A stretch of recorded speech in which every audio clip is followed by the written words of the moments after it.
সকাল সকাল বাজারে গিয়ে নিজের পছন্দ মতো বাজার করে নিয়ে এসেছি। একসাথে বেশ কয়েকদিনে বাজার করেছি যাতে করে বারবার বাজারে যেতে না হয়। এখন আর বারবার বাজার করতে ইচ্ছেই করে না, কিন্তু সৌদি আরবে থাকতে প্রত্যেক দিনই বাজার করতে গিয়েছি। আমার এই বাসা থেকে বাজারটা খুবই কাছের, তারপর আমি কয়েকদিনে বাজার একসাথেই করে রাখি। আজকে সকালবেলা বাজার থেকে মাছ, মাংস, সবজি সহ অনেক কিছুই কিনেছি। এরপরে এক এক করে সবগুলো সবজি বের করে নিলাম। আজকে এনেছিলাম বেগুন, ঢেঁড়স আর করলা। আমার কাছে এই আমের আচারগুলো খেতে অনেক বেশি ভালো লাগে, সেজন্য যখনই বাজারে যাই একটা করে নিয়ে আসি। একা একা বাসায় বড় মাছ কাটা আমার কাছে খুবই ঝামেলার মনে হয়, সেজন্য বাজার থেকে নিয়ে এসেছি। মাছের মাথাটা আমি আলাদা করে রেখে দিলাম, এটা দিয়ে ডাল রান্না করলে অনেক বেশি মজা লাগে। অনেকদিন ধরে আমার চিকেন গ্রিল খেতে খুবই ইচ্ছে করছিল, তো আজকে মুরগিটা সেই অনুযায়ী কেটে নিয়েছি। নিজের হাতে সবকিছু থাকলে যখন যেটা খেতে মন চায় সেটাই খাওয়া যায়। এই তো একটা মুরগি এনেছিলাম, সেটা সম্পূর্ণটা আমি গ্রিল বানানোর জন্য প্রসেস করে রেখে দিলাম। মাছ মাংস ধুয়ে সুন্দর করে প্যাকেট করে তারপরে ফ্রিজে রেখে দিলাম। সকাল সকাল বাজার করতে যাব, সেজন্য রান্নাটাও করা হয়নি। আর এখন বাজার থেকে এসে সবকিছু গুছিয়ে চলে এসেছি রান্না করার জন্য।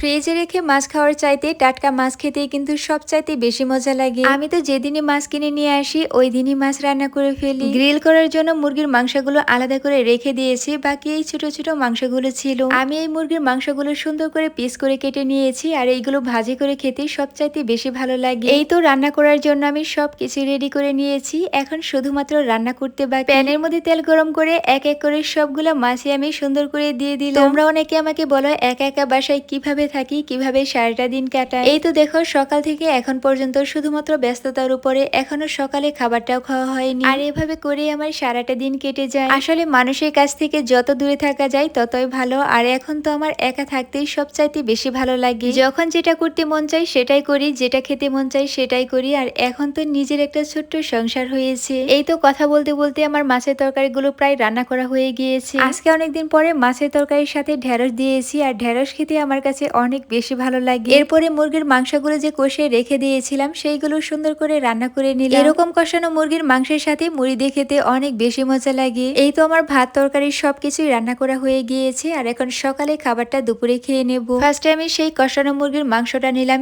এটা দিয়ে অনেক সুন্দর একটা স্মেল আসছিল। মনে হচ্ছিল এটা দিয়ে ভাত খেতেই সবচাইতে বেশি ভালো লাগবে, তো সেজন্য ফার্স্টেই মুরগির মাংসটা নিলাম। আলহামদুলিল্লাহ মুরগির মাংসটা খেতে অনেক বেশি মজা হয়েছিল। তোমরা একবার হলে মুরগির এই ছোট ছোট মাংসগুলো রান্না করে দেখো, সত্যি অনেক বেশি ভালো লাগে। তো এরপরে আমি সেই মাছের তরকারিগুলো নিয়ে নিলাম। এই মাছটা আমি ফার্স্ট টাইম এনেছি, এর আগে কখনোই আনা হয়। বাড়িতে অনেক বাড়ি খাওয়া হয়েছে, আর আমার মা মাছের তরকারিগুলো অনেক বেশি মজা করে রান্না করে, তো এইগুলো দিয়েই সুন্দর মতো ভাতগুলো খেয়ে নিচ্ছিলাম। আলহামদুলিল্লাহ আজকের সবগুলো তরকারি অনেক বেশি মজা হয়েছিল। আজকের ভিডিওটি এই পর্যন্তই, দেখা হয়ে যাবে অন্য কোনো ভিডিওতে। সবাইকে আল্লাহ হাফেজ।